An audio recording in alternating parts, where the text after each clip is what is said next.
Hi, I'm Charlie Merrill with Merrill Performance. I wanted to share with you a few of my favorite tips today about deadlifting. This is a follow-up to my video yesterday about squatting.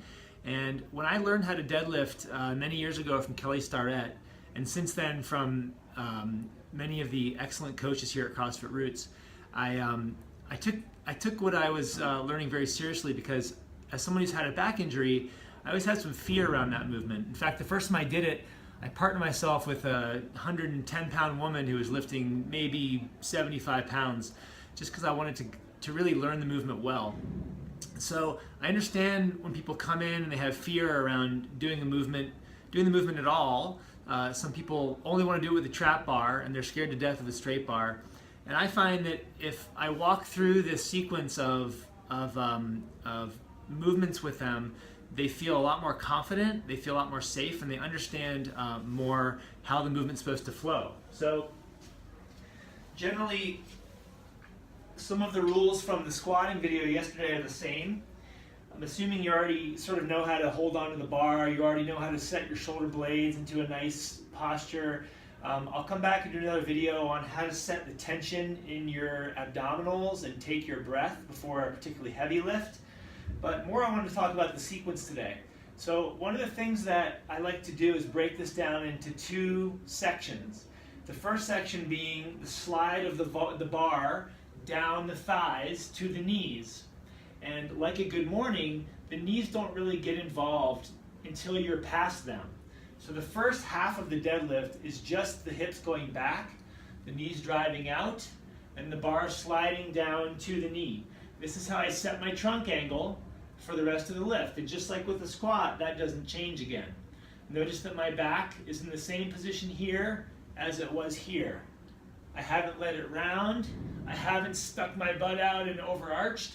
I just stayed stable from here to here. Also, like the squat, I feel my hamstrings go on tension. That's my stopping point for the first phase of the lift. If your hamstrings aren't going on tension, you need to work with your coach or a trainer to help find a way that you can do that, because that is the tie-in from my back through my hips to my knees. That's my posterior chain integrity. And if my hamstrings aren't on tension there, my back's going to be at risk. As soon as I get below my knees, to my knees, I can start to bend them down to the bottom of the deadlift, to my mid-shin. Notice my back's in the same position, my trunk hasn't changed, and all I've done from here to here is bend my knees. So the two phases are set the trunk, slide the bar down to the knees, then bend the knees to the bottom of the squat. To stand back up, I reverse the order. I keep tension in my hamstrings. I drive my knees back to keep tension in my hamstrings as I start to stand. And then when I get above my knees, then I extend my hip. So we go back to the hamstrings, down to the knees.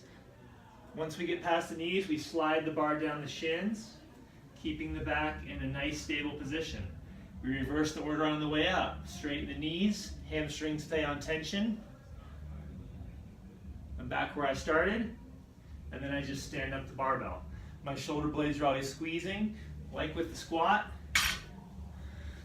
My arches are set in a nice position. My feet are relatively straight. I'm driving my knees out to keep tension in my glutes. Again, there are a ton of variables with the deadlift that we could talk about, but breaking it down to those two pieces is a nice way to learn the basic flow of that movement, and to really make sure that you're conscious of where your back is in space, that you have your posterior chain on tension in the right way, and that your back is going to be safe. Let me know if you have any questions about that. Give it a try. Love some feedback, and thanks for tuning in as always.